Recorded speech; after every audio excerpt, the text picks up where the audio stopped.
Hello again, guys, and welcome to another episode of The Real Review Show. Today we are going to cover another Phantom film. Now, before you guys say anything, you're probably wondering, why are you covering another Phantom film? Aren't they all the same story? Well, no, there's many different versions and different takes. This one is loosely based off the Phantom of the Opera story. So, let's begin the review of Phantom of the Paradise by Brian D. Palmer. Phantom of the Paradise is a rock musical. It's the story about one man whose music is stolen from him, and who pretty much is trying to destroy this rock place known as the Paradise. It does borrow similarities from the other Phantom films, but who couldn't? The Phantom story was just so great, and this movie escaped that and did something completely different.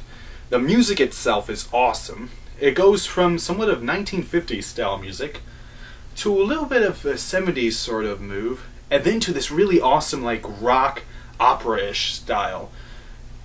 I would even compare it to Rocky Horror Picture Show. But I think, I could be wrong, this came before it. I mean, it's unique, it's weird, it's bizarre, some of it simulates a love story, some of it is a comedy.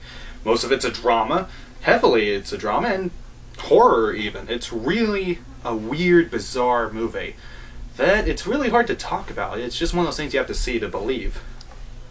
And the music was created by Paul Williams.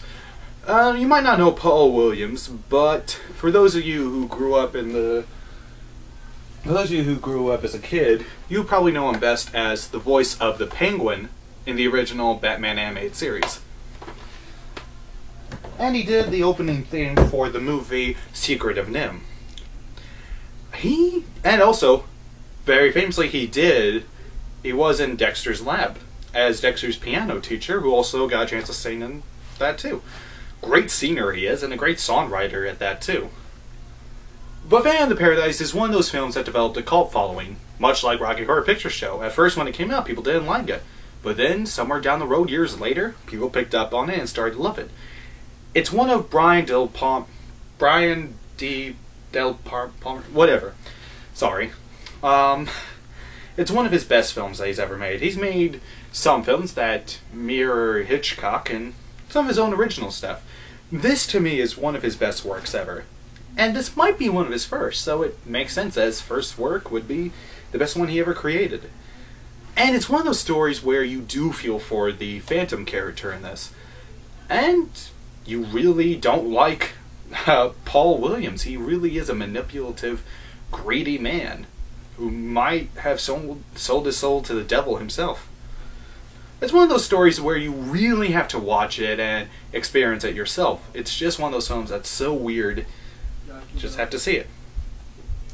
Well, anyway, that's all I have time to talk about. Be sure to check out Phantom of the Paradise. Well, till then, stay tuned for my next review.